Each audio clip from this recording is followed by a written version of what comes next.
Louange et merci au Seigneur. umwami ahimbazwe kandi ashimwe. Nous avons certainement tous entendu twese naheka twumvise et chanté ibyaririmbwe et nous y avons kandi réfléchi kumbure en pensant twabyibajije ko twiyumvira ko à 1 Corinthiens twiyumvira ku bikorinto ba mbere 13 certains passages. hamwe no ku mirongo imwe imwe ya Bibiliya. Mais si nous Ariko, remontons à l'origine, tusubiye inyuma tukaja mu nkomoko y'urukundo rw'Imana, nous ne pouvons pas ntidushobora commencer à la Pentecôte. gutangurana na Pentecote, ariko dutangurana na Golgota.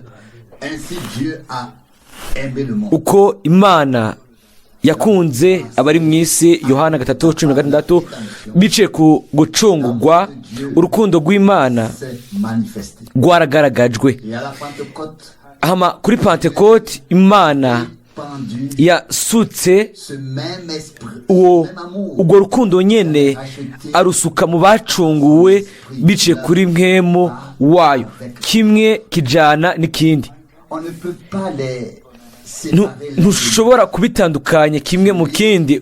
qui a Umuntu l'amour rédempteur yabaye mu rukundo Seigneur rw'umucunguzi wacu faire ategerezwa kugira umwimenyerezo kubwo ibyo bibiri, Golgota na Pentecote, unique bishigwa hamwe bikagaragara mu buzima bwawe no mu buzima bwanje. Nta bundi buryo buhari. Cela Ibyo reste une théorie. atari uko, ibyo biba ari ibintu by'amajambo gusa. Turabizi yuko hariho abantu benshi uyu munsi ntidushaka kuraba abandi. Aujourd'hui, nous Uyu munsi turashaka twebwe ubwacu kwishira imbere y'ikiyo icirore c'Imana, twibaze ngo mbega ndi hehe, mbega Imana imbona ite. Ndabisubiramwo, à Golgotha, igorogota l'amour de Dieu urukundo rw'Imana pour nous. ku bwacu rwaragaragaye. Mais Ariko à la Pentecôte, kuri Pentecote, c'est à la Pentecôte ni que kuri Pentecote niho urwo rukundo nyene rw'Imana rwasukwa ceux qui sont devenus muri abo bari babaye abizera biciye kuri mpwemu yera, kugira ngo nabo puissent avancer bashobore gutera imbere dans la foi, mu kwizera, la puissance divine. bajanye ubushobozi bw'Imana kugira ngo ubuzima bw'Imana bwinjire muri bo. Et je pense Aho rero ndiyumvira que c'est là notre yuko désir. ico nico cifuzo cacu, nico kintu duhahamiye mw'ino minsi, Pas seulement atari gusa entendre parler, kumva havugwa ibintu, mais les vivre. ahubwo kubibamwo, Expérimenter tukabigiramwo umwimenyerezo umwe wese ku giti ciwe, intégrante de ce que Dieu. tukaba igice gikomeye c'ivyo yakoze. Deux choses m'ont d'abord. Ibintu bibiri bwa mbere byankozeko. La première Icya mbere est tirée d'Ésaïe gikugwa muri Yesaya 52 umurongo wa gatandatu, nawo uri muri byose. Hano haranditswe ku murongo wa gatandatu muri Yesaya 52 ngo nuko rero abantu banje bazomenya izina ryanje, nibyo En ce ngo jour-là, kuri uwo munsi il saura bazomenya que c'est moi ko ari jewe qui dis, mvuga, me voici. mbere ni jewe nyine. Puis vient le verset Hanyuma hacaza umurongo w'indwi muri de la Bible de Luther. Bibiliya ya Rutere ngo no mu kirundi nico kimwe ngo erega ibirenge byuzanye inkuru nziza ni vyiza ku musozi. Seul celui qui a trouvé la paix, Uwo wenyene yabonye amahoro imbere y'Imana niwe ashobora gutanga amahoro. seul celui qui a Ni reçu gusa uwaronse ikigongwe peut par la foi niwe biciye mu kwizera kugitwara akagiha abandi, et seul celui qui a reçu kandi n'umuntu gusa yaronse urukundo rw'Imana mu mutima wiwe, dans cet amour niwe mubwo rukundo rw'Imana niwe ashobora kuzana iyo mpano ikomeye akayiha abandi. pas le cas Iyo bitameze nk'uko, l'ensemble des croyants umugwi w'abizera ou alors l'ensemble des croyants umugwi deviennent des pharisiens. w'abizera baca bacika abafarisayo. Kandi dushobora kwinjira mu rusengero rw'Imana tukavuga ngo mwami ngo ndagushimira yuko ntameze nk'uriya nka n'uriya. Rero ni byiza rero kuziganya amafaranga y'igitoro ukaguma iwawe muhira, ariko nimba tuje imbere y'Imana ni koza duciye bugufi tukubama tukubaha Imana ishobora byose, iyo yera by'ukuri. Aho niho twunama mu mukungugu tukavuga tuti mwami mbega turi bande kugira ngo ube waturabanye ubuntu. Misi yose iyo turirimba iyo ndirimbo ngo ninde azogera ku miryango y'Imaragarita anesheje, gihe cyose kiduca mu giti cy'umugingo gushika no magufa, mbega azuba ari wewe azuba ari jewe, atari ikibazo kiva mu gukekeranya, ahubwo kugira ngo misi yose tugigwe basha dusubirane inkomezi mu buryo bushasha, turenye ubushizi bw'amanga bushasha buvuye ku Mana, yuko tukiri ku nzira nziza, yuko Imana ikiri kumwe natwe, yuko ikituvugisha, yuko nkemu wayo ijambo ryayo amaraso yiwe agikora kuri twebwe, kandi yuko tukijana inzira zacu muri izo tudashobora gushikira intego, ariko tukajana inzira z'Imana, kandi ntidufate amajambo yacu nk'ayo agomba kuturongora, ariko ijambo ry'Imana, ijambo ryahishuwe turabizi, kandi ntitunyegeza ko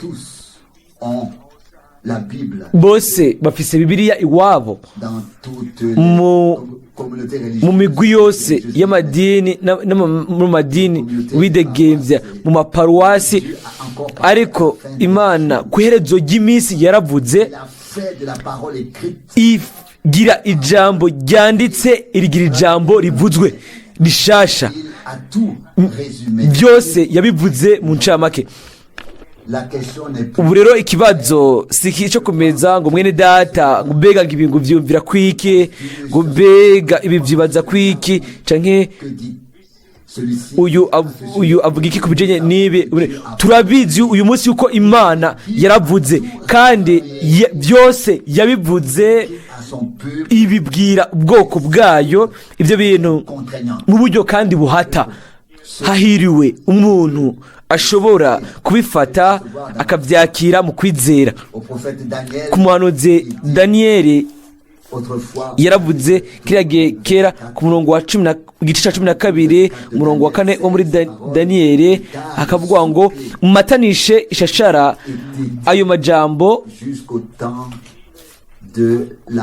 uyagumize muri ntebate.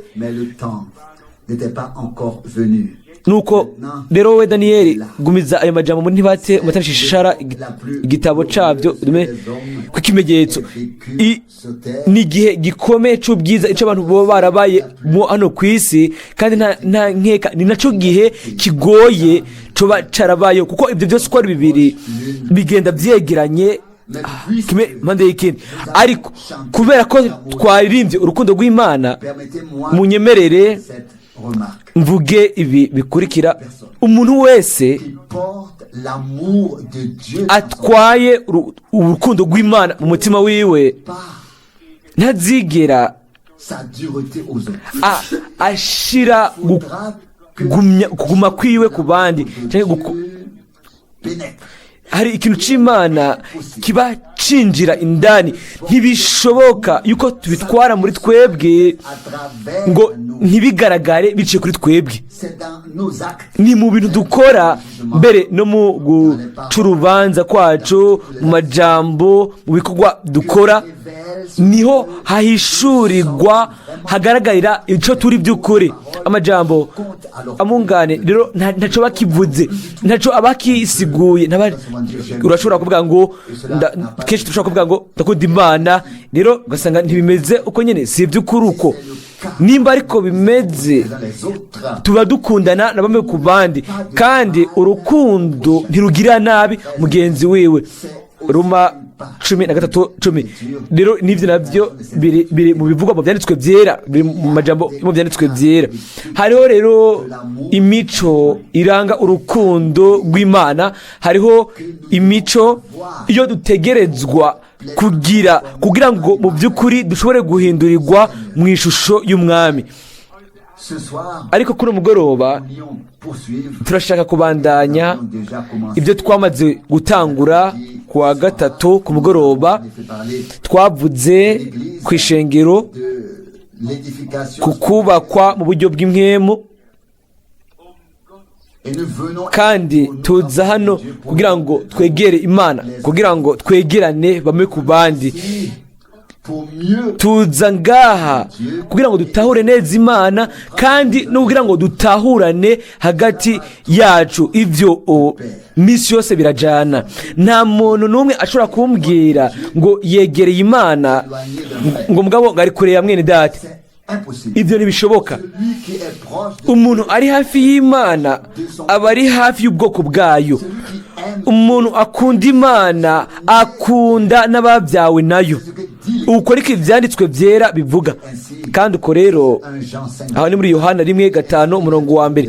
Rero misi yose hariho uburyo bwo kugenzura, bwo kuraba ibintu umuntu yibwira ubwiwe cyangwa kwishuka uburyo yibeshamwo, hanyuma bikamurikwa niba dufashishije icifatikizo c'ijambo, atari ku bandi, kuko ikibaye kino corose. Rero tuhago tukamenya ubwene bimeze kuri twebwe, n'igihe dufatiye ku ico kintu dupimira ko tukifatira kuri twebwe ubwacu, niho tukamenya uko twebwe tumeze. Nivyo Mwene Data Branham yategereje kuvuga ahantu hamwe mu butumwa. Aravuga ngo nubwo ntahuza n'umuntu ngo ndiyugurura byose, ni ubutumwa avugamwo ngo impano z'Imana, bwitwa ngo impano z'Imana misi yose zibonera ikibanza ku itariki 23/12/33. Nabirabyemwo nihuse. 33 niho ubutumwa bukomeye niho bwazanwa, kandi tugira neza kubusoma tukabushira ku mutima. Ubutumwa bwo mu myaka ya 33, aho aravuga ngo mbere nubwo tudahujije n'umuntu, kubera iki mbega tutobikora mu buryo bw'abavukana? Ni bizera by'ukuri, ni bene data by'ukuri, nibo bashobora gukora mu buryo bwa kivukanyi. Umwene data abona ikintu gitandukanye n'ukundi mwene data abibona, ntibikwiye ko uwo mwene data kuri uwo wundi mwene data atakaza uburyo bwa kivukanyi. Akwiye kubigumya,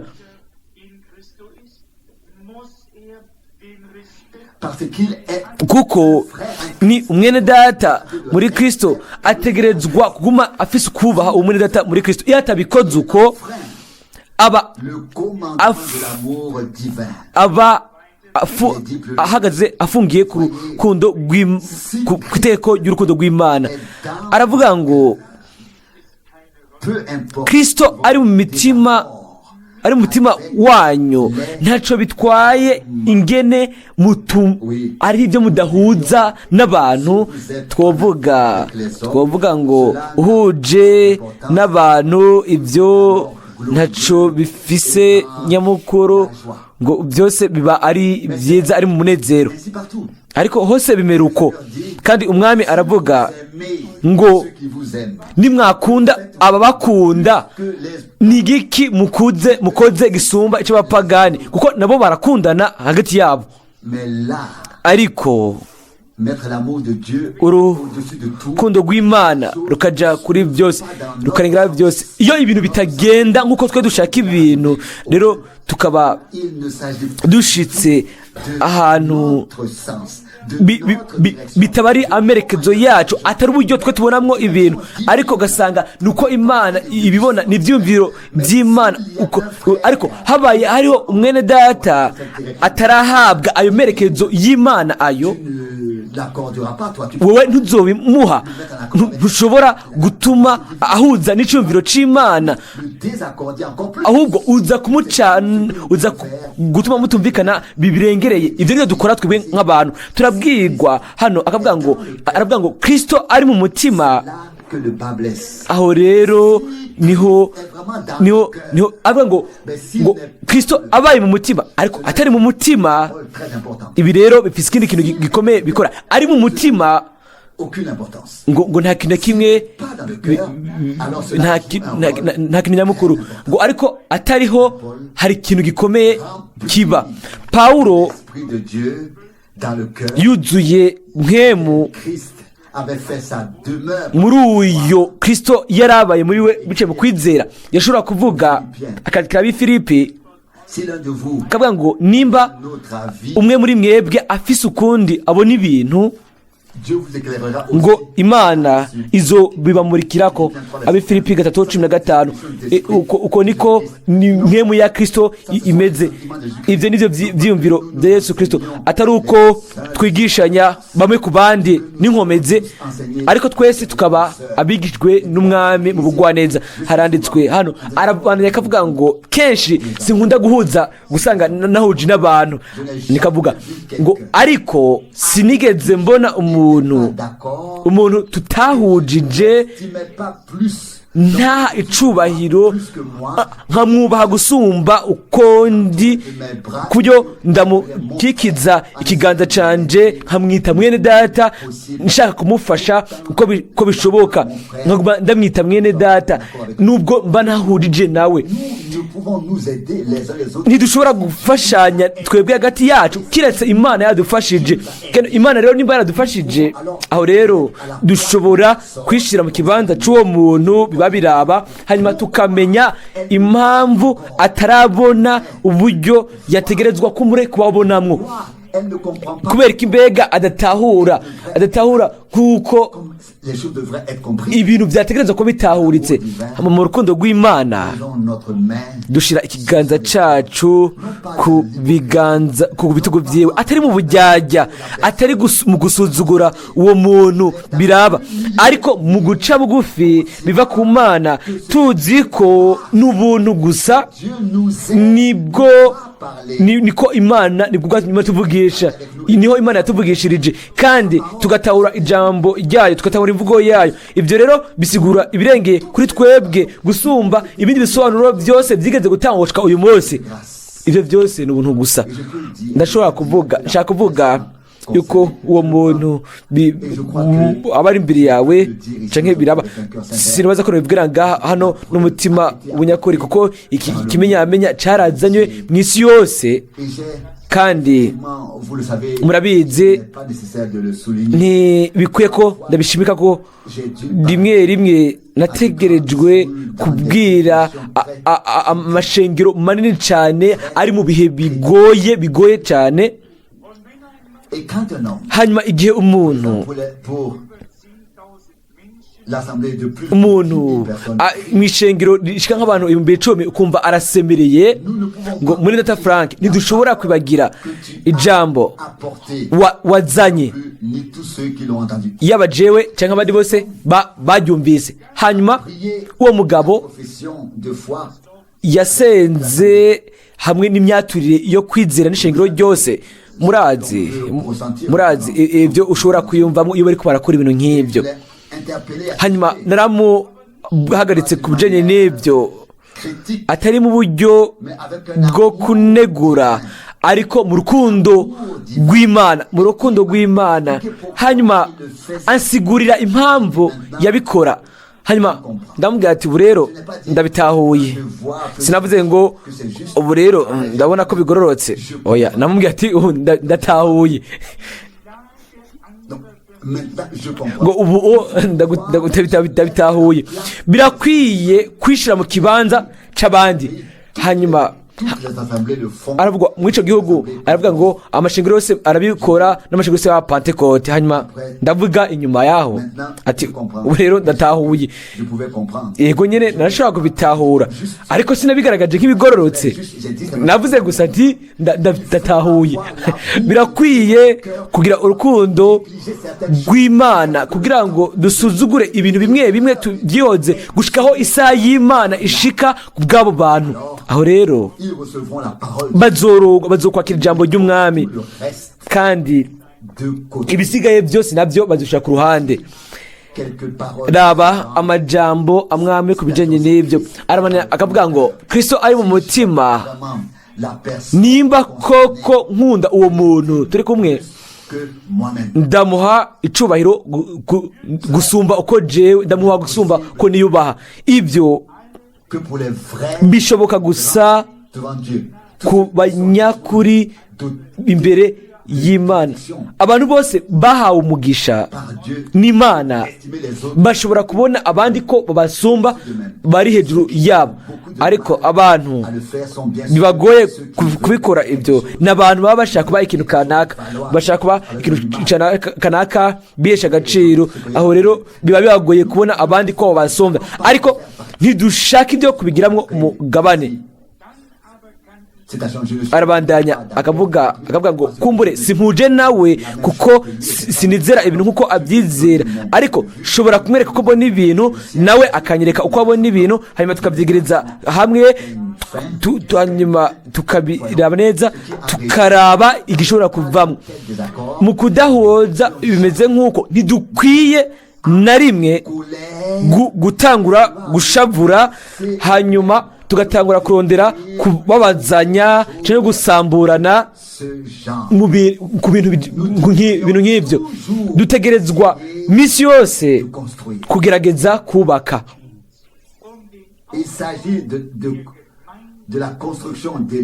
Bijanye no kubaka inyubako y'Imana nzima. Iyo nyubako kumbure ngiye kuyugurura, bikoregwa mu rukundo rw'Imana, nta yindi nzira ihari.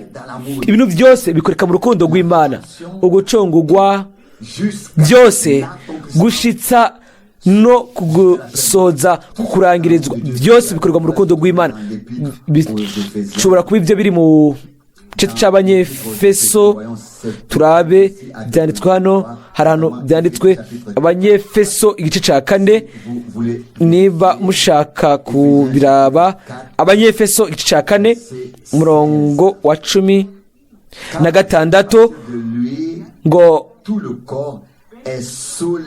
ngo umubiri wiwe wose uteranijwe neza, ufatanijwe n'ibifashisho by'ingingo zawo zose, nk'uko igihimba cyose gikora ibango cyagerewe kuri we, niho uronka gukura kwawo,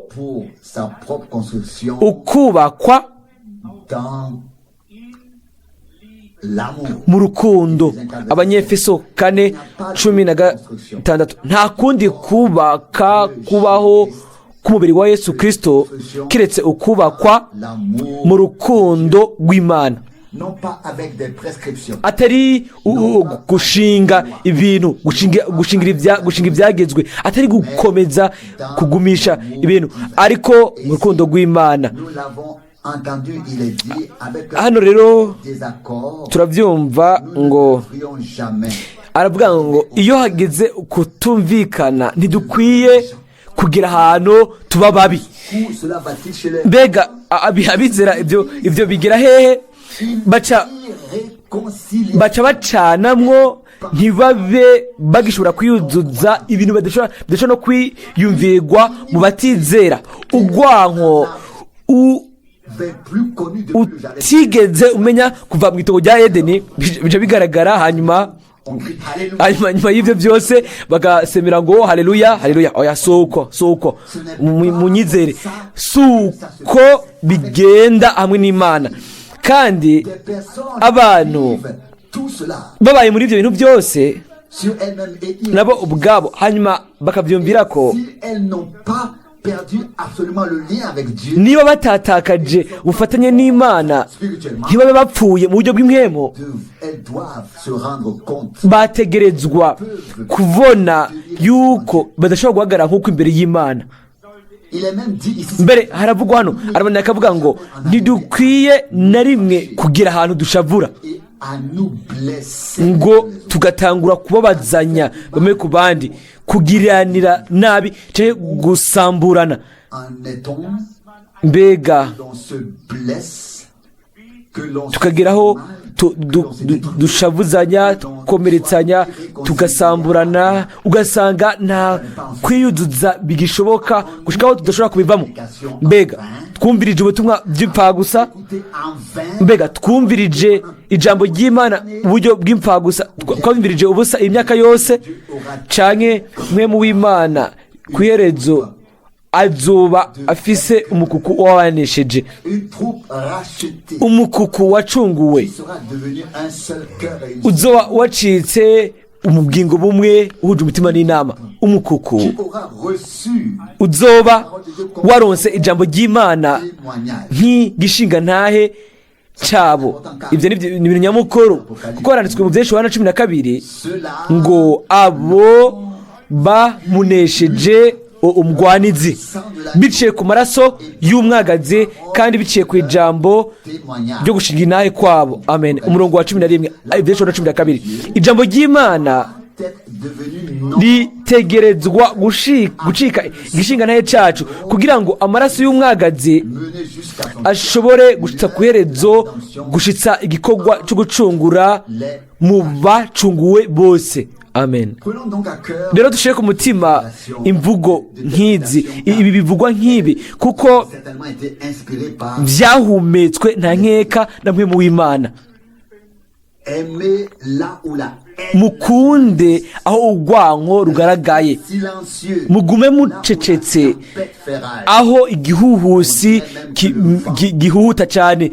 Wovuga mbere yuko umuyaga w'inkomezi s'est levé wahagurutse, mugumye amahoro là dans le cœur kuko uyafise mu mutima hatakwihata. Mwumvira yuko byari bikwiriye ko ashiramwo et de la colombe inkomezi. Mbega muri Aburahamu ntiyavuze ku ntama hamwe n'inuma. Mbega intama igomba kwigora kugira ngo izane ubwoya. Mbega ikeneye guhagarika umutima kugira ngo imenye niba hariho ikintu cyangwa kidahari. Impene irashobora guhangayika ubuzima bwayo bwose ku bijyanye n'ubwoya, ariko si intama. Intama ni intama muri kamere. tous deux ont un pelage Byose uko ari bibiri sont très différents. bifise Nous sommes biratandukanye. Nimba turi intama z'Imana, imikuku yo mu canya ciwe nta kwihatana kumwe gukenewe.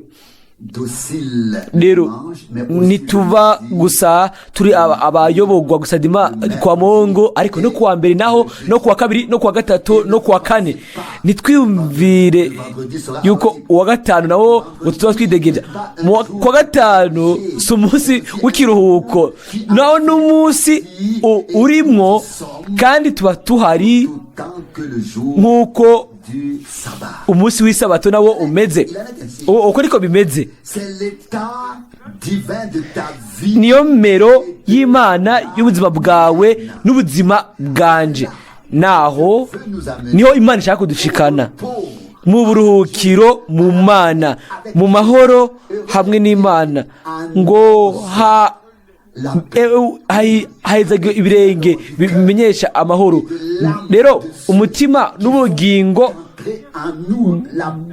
bwabo batwinjiza amahoro y'Imana yavuzwe kandi arengeye ubwenge bwose. Nimba ibirenge byavuga ubutumwa bw'amahoro n'agakiza iyo bihezagiwe, iyo bivuze ko bihezagiwe, ego none abantu baba mu gakiza no mu mahoro y'Imana byavuzwe mu butumwa.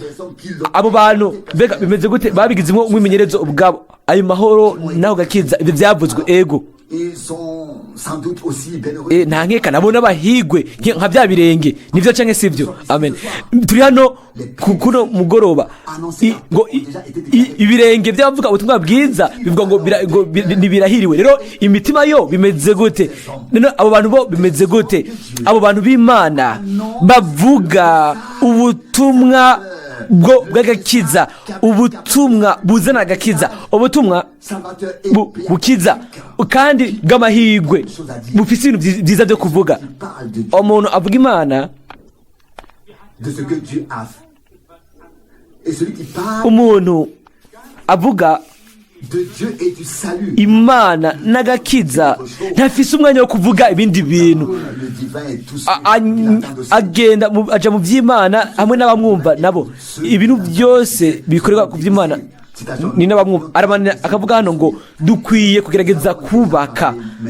Twarivuze ku gatatu ku mugoroba yuko Imana ku iherezo izogira, ibyo turabyizera n'imitima yacu yose, izogira ishengero ritagira agasembwa, ritagira amarabaga, ishengero rigendera imbere yayo nk'iyejejwe, nk'iritunganijwe, ishengero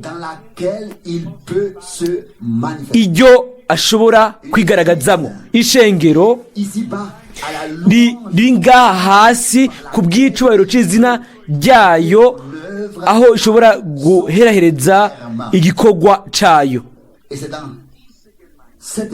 Ni muri iryo shengero niho Imana yashize igashiraho ubukozi butandukanye. Si ibyo gusa, ahubwo no guhishurwa kwa Mwemu guhabwa umwe wese ku giti ciwe muri iryo shengero. Si babiri gusa canke batatu bavuga, ariko bose. Pawulo arandika mu Bikorinto ba mbere 12 aho avuga ngo niba hari impano z'uburyo butandukanye z'ubuntu, ngo hari Mwemu umwe. Mu 5 ngo kandi hari uburyo bwinshi bwo gukora, ariko Imana ni imwe. Umurongo wa 6,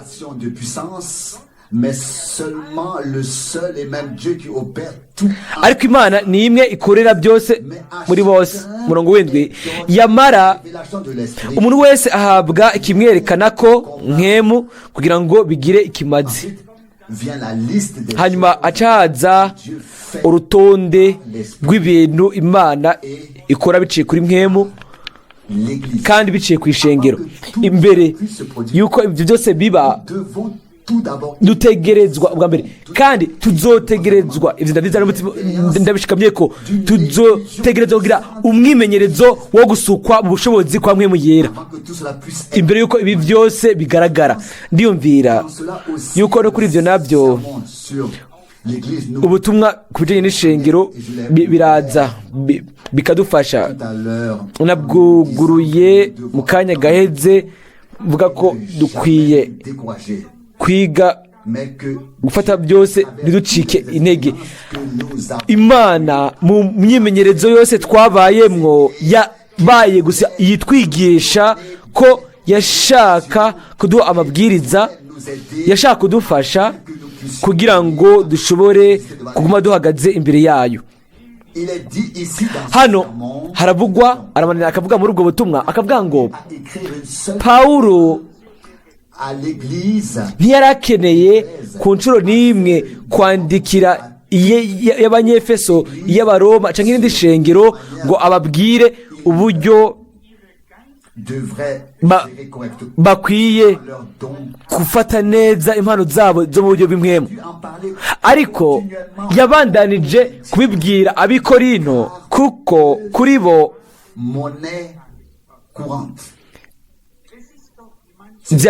byari ibihari bigwiriye muri bo. Ni ibintu bitangaje.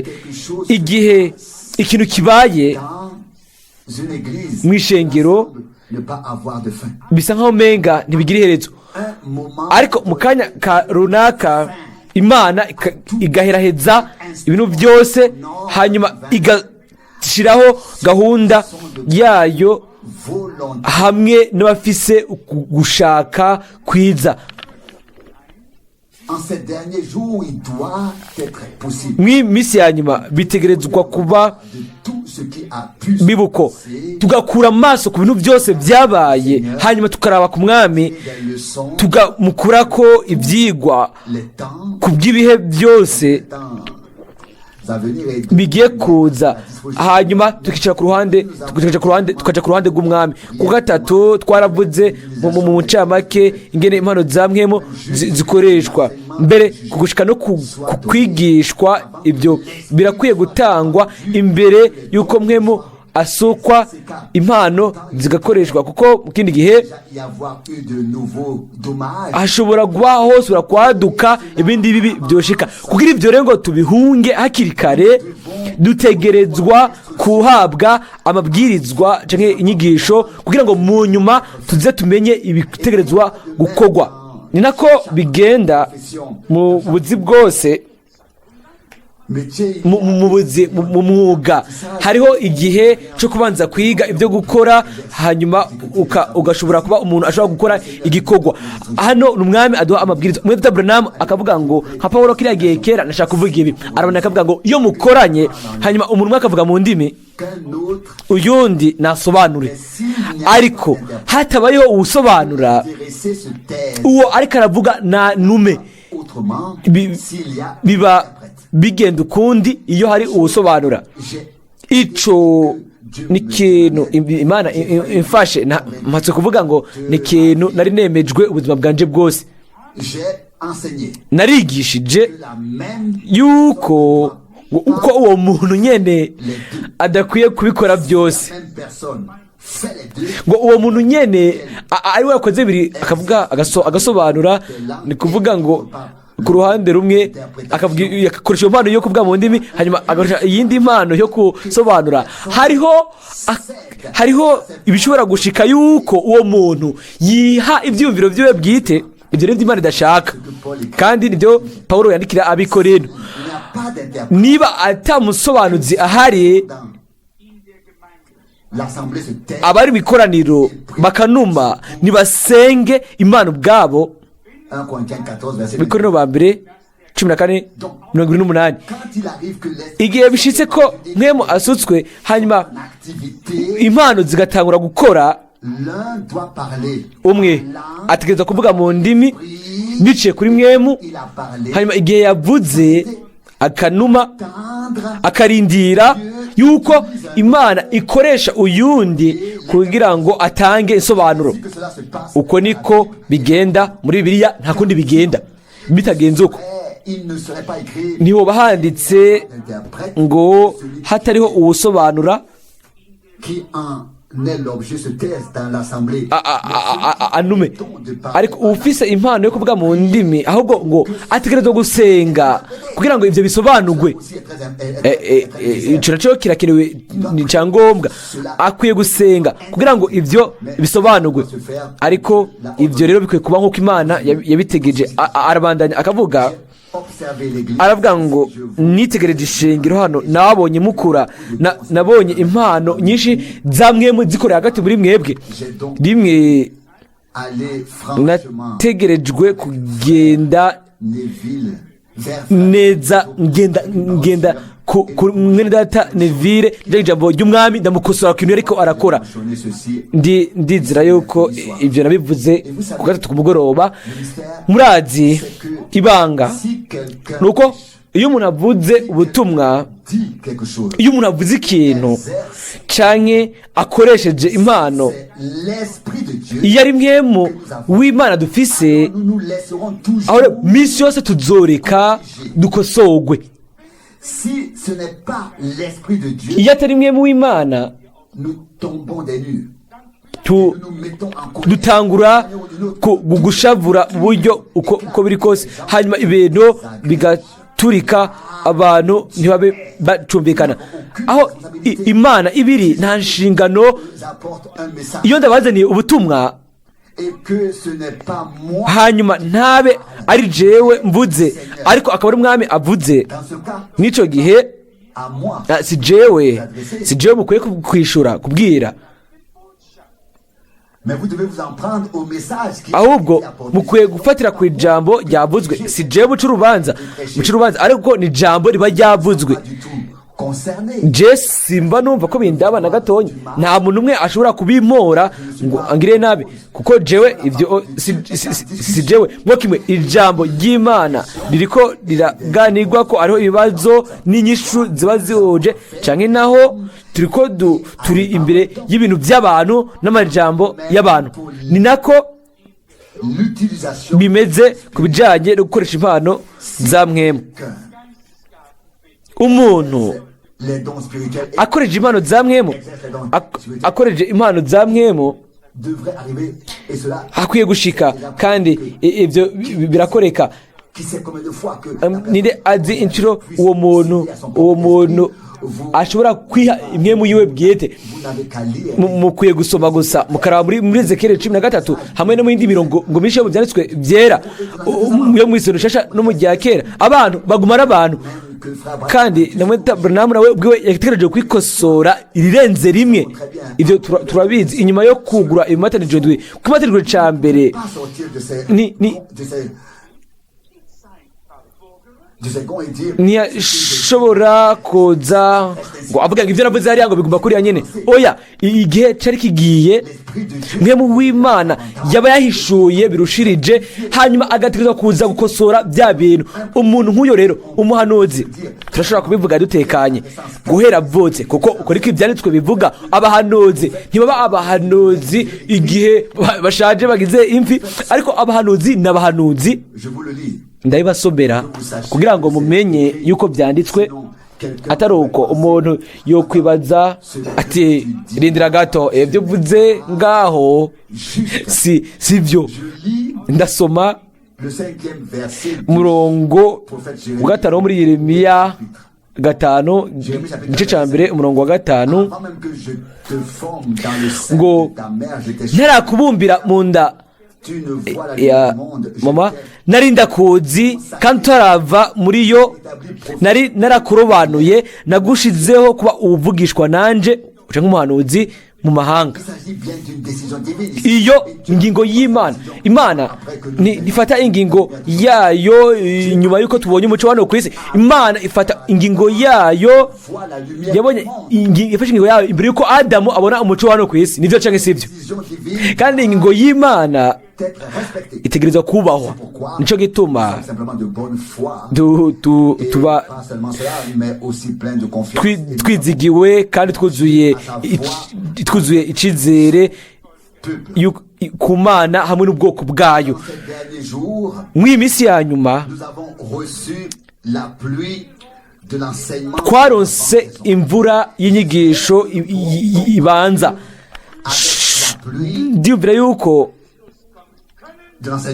dushobora kugira ku ndunduro y'inyigisho kumvura y'inyigisho kugira ngo imvura ya nyuma izana gusoza kw'amasezerano yose iyo mvura ishobore kuba ikaba mu ishengero kuko nico itangirwa kugira ngo urubuto rwabibwe rwasotse rushobore gushika ku gukura gwere hanyuma hashobore kuba ugusarura mu gihe cyo kubiba imvura iba ari nziza ariko nta muntu umwe ashobora kucasarura igihe kiracamwo hanyuma hakaza igihe aho imvura igwa imbere yuko haba ugukura bikera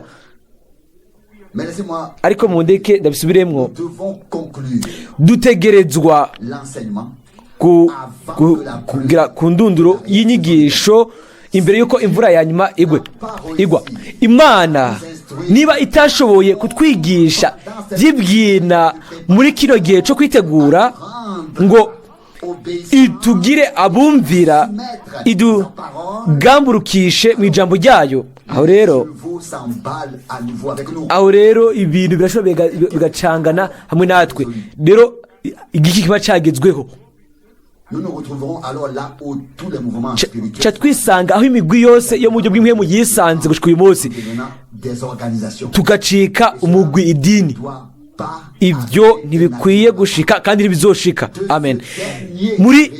Muri rino kanguro rya nyuma umwami naître une église azovutsa ishengero mugeni transformée à l'image du Seigneur, rihinduwe mu ishusho y'umwami sa nature, muri kamere mais kiwe, de l'esprit ariko rempli ryuzuye mwemu ryagize irisangiye kamere k'Imana, ryuzuye urukundo rw'Imana. Amen. Kuri ibyo bose bazomenya yuko ses disciples. turi abigishwa biwe niba dufise urukundo bamwe ku bandi. Nous considérons un peu plus Turabye prononcé par notre Seigneur, ibirengeye ibyo kuwo murongo wavuzwe n'umwami wacu un peu canke tukandika kugira kure, bisigura ngo aravuga hano, aramenya akavuga ngo aimer les uns les autres, abantu bose dushobora gukundana les a aimés, nk'uko Imana yabakunze, n'ont guère le droit de se dire ntibafise na gato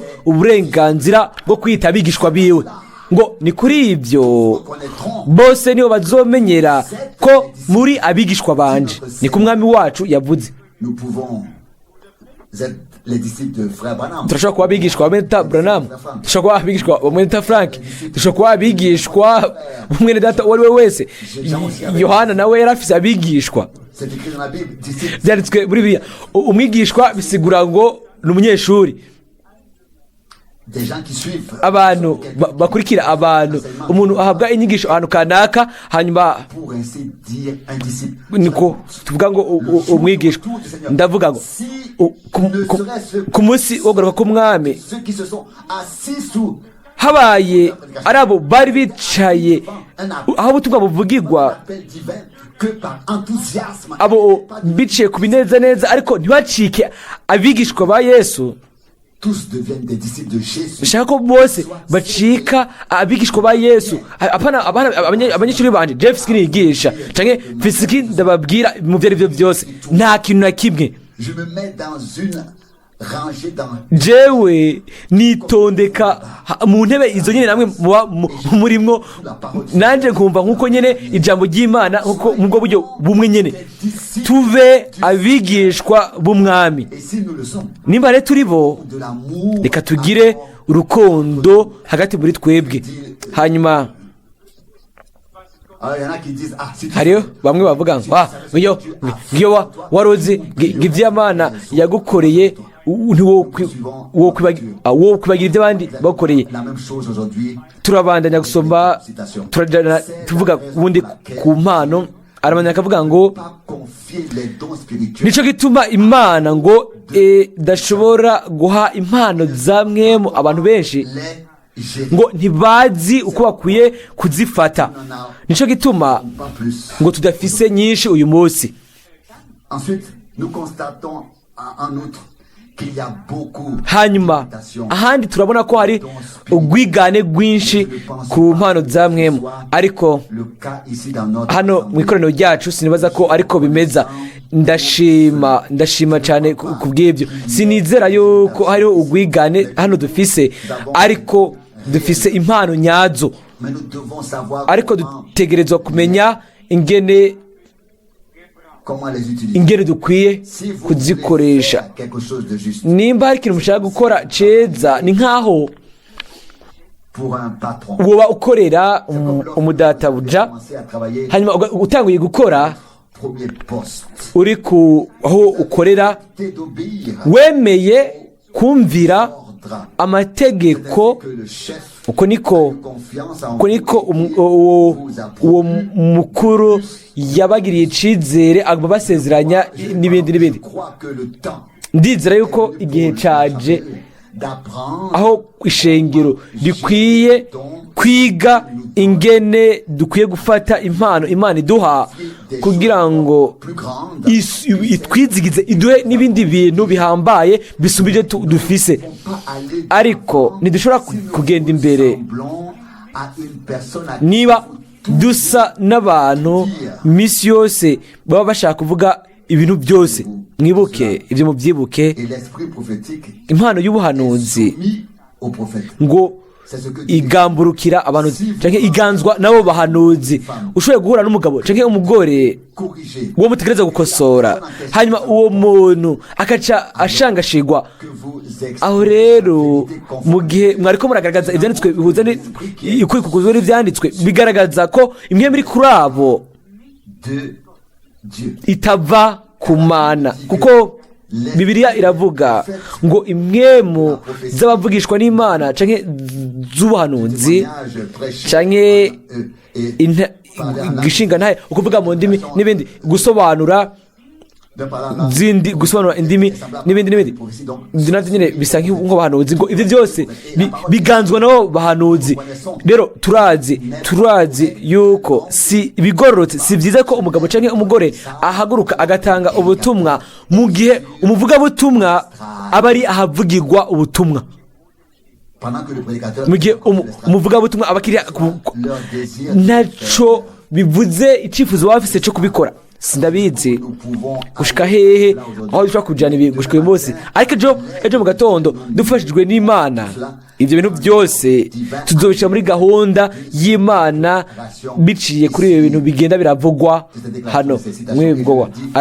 Ndabivuga kandi irindi rimwe, byo ari byiza cyane twese tugize umutima wumvira, tukagira impwemu ikunze, tugaca bugufi imbere y'umwami tukavuga tuti Mana yanje, iyi myaka yose waratuvugishije mu buvyeyi no mu mbabazi, waradushigikiye, watugeranye kure. Ubu rero nk'abakuze, nk'abana b'Imana bariko bagira mu gukura, nk'abantu bashikiriye imyaka y'ubukure muri Yesu Kristo, twokunze guhabwa nawe ibintu tutararonka gushika uyu munsi. Mwami, tugirire icizere ubu rero, twatahuye inyigisho yawe, guhera ubu tuzokurikira amabwirizwa. Amen. Ushobora ubu kutwizigira. Bimeze uko, nashaka gukoresha iryo jambo nyene ngo murashobora kwitega ko Imana izoduhezagira mu bushobozi iyo bimeze nk'uko. Mbega mwiyumvire ko umwami yitwararitse ishengero ritagira ubushobozi? Mbega izina ryiwe rizokubahwa? Mbega ijambo ryayo rizokwemezwa n'ikoraniro rimeze nk'uko ahantu hatigera hagaragazwa imico yiwe yo kuba ari nzima? nta na rimwe. Imana yanditse icitegerezo c'isezerano rishasha ibifatiye ku gikristo c'ubwa mbere cyo mu gihe c'intumwa. Aho rero niho dukwiye kwipimira, kandi dukwiye kuba abanyakuri nyabyo kugira ngo tuvuge tuti Mwami, n'ubu ntituramera nk'uko. Hanyuma tukavuga mu kwizera ati vuba kubw'ubuntu bwawe tuzomera nk'uko. Amen. Ivyo bishobora gusa nkaho umenga ntibisanzwe kuri bamwe, ariko ndizera n'umutima wose yuko umwami azogira ishengero ku iherezo yahamagariye gusohoka, yejeje, yatunganije, yateguye kubw'ubukozi butegerezwa gukorwa bahuje umutima n'inama mu rukundo rw'Imana, bakundana hagati muri bo, ku buryo bizoba bigaragara neza yuko turi abigishwa nyabo ba Yesu, kuko dufise urukundo bamwe ku bandi, kandi urukundo ntiruhera. Byose bishobora guhera, ibintu byose by'abantu, mbere n'impano za mwemu nk'uko bivuga mu Bikorino ba mbere 13 bizohera, ariko urukundo ngo ntiruhera. Mu gice ca 14 umurongo wa mbere wo mu Bikorino ushobora gusoma wihuse, hakavugwa ngo d'avoir l'amour, ngo mwirukire urukundo, de posséder les dons de yamara mwifuze cyane ingabiro za mwemu, cyane cyane kuvugishwa n'Imana. Imana ishaka ibyo byose, ariko byose muri gahunda nyayo, munsi y'uburongozi butumbereye bwa mwemu yera. Naho gusa lui-même aho Imana ikora l'édification de l'Église, niho ukubakwa kw'ishengero bishobora kuba, kandi ni kw'iyo nyubako yo mu buryo bumwe niho nshaka kugira umugabane ku bw'ubuntu. Amen. je veux être Shaka kuzoba mpari igihe umwami yishura, shaka kuba ndi ngaho igihe avuga, igihe akosora, igihe yihanikiriza, shaka kuba ndi ngaho igihe asutse mwemu wiwe, shaka kuba ndi ngaho igihe ariko arakora, igihe ahezagira, shaka kuba ndi ngaho igihe azogaruka. Amen. Kugira ngo atware abo wiwe mu rugo, shaka kuzoba ndi ngaho igihe amazimano y'ubukwe azoba ari ngaho, shaka kuzoba ndi ngaho igihe cyose umwami faire quelque chose, azokora ikintu. pas y avoir de vide, Ntihakwiye kuba ibigaragara ku bw'ubuntu par grâce. gusa, ku bw'ubuntu tuzoba duhari. Et pour finir, laissez-moi Kugira ngo mpiraheze, reka ndababwire hamwe nande Imana izohereza igikorwa cyayo, hamwe nande avec ceux qui sont arrivés au bout hamwe n'abashitse ku iherezo ry'ibikorwa byabo bwite. Abantu bose uyu munsi babandanya de leur Dieu ne peut kwikorera mu ruhande rwabo, Imana ishobora kubandanya nabo. divin et l'humain Iby'Imana n'iby'abantu ntibivangana, de la même manière que les interprétations humaines nk'uko ibisobanuro by'abantu ku bijyanye n'ijambo bitigera reka ngo bivanganwe n'ijambo ubwaryo. Uko niko n'ibyo abantu bakora et ce que fait Dieu n'iby'Imana ikora pas mélanger. ntibizigera bivangana ngo bije hamwe. Ce que Dieu fait Iby'Imana ikora est bien supérieur à ce que nous sommes biba birengereye cyane ibyo dufitiye ubushobozi twebwe gukora. Imana ariko minsi yose Imana izokoresha abantu. Mwibaze nous utiliser. yuko ushaka kudukoresha jewe nawe kuri ibyo, jewe namwe kuri ibyo. Pas que quelqu'un Sinizigira yuko umuntu aba yicaye hano yiyumvira ubwiwe ngo birashoboka ngo Imana ngo izotora bamwe sortira. ngo hanyuma izo bivamwo neza. Imana izotora bamwe, Imana izogutora wewe. C'est-à-dire Bisigurwa ngo umwe wese nk'uko twabisomye, à qui la révélation de l'esprit sera donnée. niho bigaragazwa bya mwemu bizobonekera, kimugaragaza ko mwemu. Rero dushobora kubwira umwami gute ibyo bintu byose bizoba. Tubaje ikibazo nk'ico Mais si nous regardons nta kire kimwe coba, ariko turavye ku mwami tukavuga ngo bibe nk'uko ijambo ryawe rivuze, aho niho hari ibanga.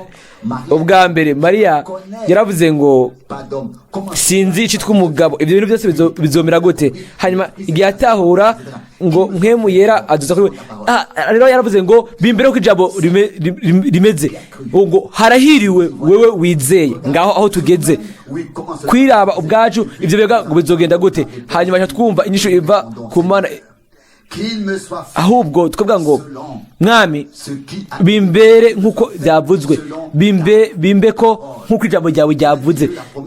Aho niho isezerano ryasoreje hamwe na Kristo en Christ. cyangwa muri Kristo, C'est ainsi kandi uko que s'accomplira niko rizosoza avec hamwe et en et par. kandi hamwe n'ishengero.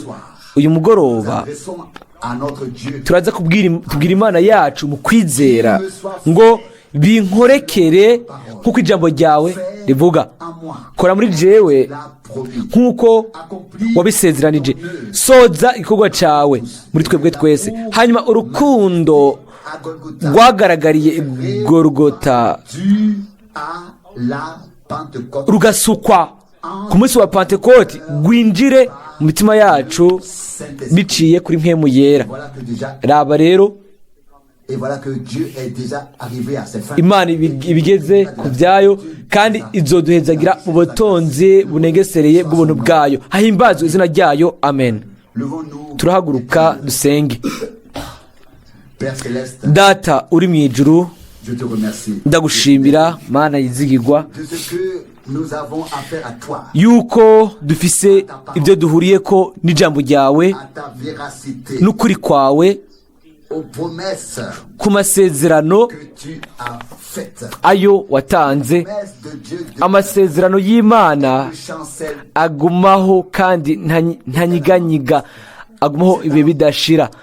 le sang que Jésus Ni mu maraso niho Yesu yashira ku ikimenyetso ku byo yasezeranya mu ijambo ryewe. Mwami wezigirwa, watanze amasezerano ku bwoko bwawe, ku moko wawe wacunguwe n'amaraso. c'est en tant que tel que Ni muri ubwo buryo niho duhagaze hano kuno mugoroba, turi imbere y'inyonga zawe hera. Turagushimira pour le message kubwo ubutumwa bw'ubwiza, kubwo kugarurirwa, kubwo réprimande, gukankamigwa, kubwo gusubirizwa, kubwo inyigisho, kubwo gusuzwa ku ntango. Haleluya! Icubahiro, ubwiza no gusengwa bibi vyawe. Mwami wezigirwa, chef toi-même heraheza wowe bwawe l'enseignement inyigisho, et accorde-nous la grâce uduhe ubuntu bwo gutahura buri nyigisho yose, tuyifate imbere mu bwira muri twebwe, ne pas l'oublier ntituyibagire mu buryo bushasha, ariko tuyigumye et au moment où kandi mu gihe gikwiriye ibe iri ngaho, kugira ngo byose bigende mu kugaba kwawe, munsi y'uburongozi bwa Mwemu wawe. Seigneur fidèle, Mwami wezigirwa, wankomeje mu kwizera, ndagushimira ku bw'ibyo. Oh Mana, que d'efforts tu fais mbega ukuntu ushiramo inguvu ku bwacu. Mwami wizigirwa, mbega turi bande, umukungugu n'umunyota gusa, ariko nubwo biri uko washize ubuzima bw'Imana muri twebwe. Seigneur, Mwami, te demandons ensemble turagusabira hamwe fusion ugusukwa kwa Mwemu wawe yera, et nous te remercions kandi également turagushimira turi hamwe de nous l'accorder ngo biduhe, et nous te remercions kandi également ensemble turanagushimira turi hamwe yuko biduha kuko warabisezeranije. Haleluya! Icubahiro n'ubwiza bibe vyawe. Ni wowe utanga imvura ya mbere de l'arrière-saison. n'imvura ya nyuma, ni wowe utanga inyigisho, amabwiriza, ni wowe uzana igihe c'inyigisho, tugashobora gukora ico watugeneye nk'abakorana mu bwami bw'Imana. O Mwami wezigirwa, uri umutwe, natwe turi ingingo, dufate kandi uduhezagire mwe wese muri twebwe. Turagusabye kandi ku bwabo bose batari hano uyu munsi. Mwami wezigirwa, urazi abawe.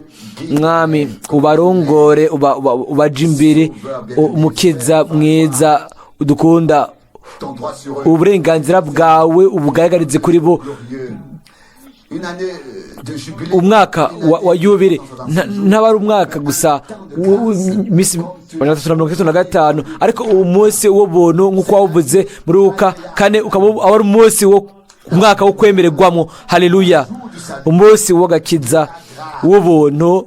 je te remercie Ndagushimira ku bw'ibyo. Mwami wizigirwa, ndagusabye ngo ukure kuri twebwe ibintu byose byo kuba abantambira kaje, ibintu byose byo kudatahura, ibintu byose byo kugira ibyo dushaka byacu bwite, ariko uduhe ukwizera mu mitima kugira ngo dushobore kuja ku ruhande rwawe gusa, kugira ngo tuvuge ego Mwami, dufate nk'uko turi, kandi kubw'ijambo ryawe n'ubw'amaraso n'ubw'Mwemu wawe kubera muri twebwe, kubwo icubahiro n'ubwiza bw'izina ryawe ryera. tu le fais, Urabikora, je t'en remercie. ndabigushimira. Haleluya! Icubahiro, uguhimbazwa n'ubwiza bibe iby'izina ryawe ryera. Amen. Amen.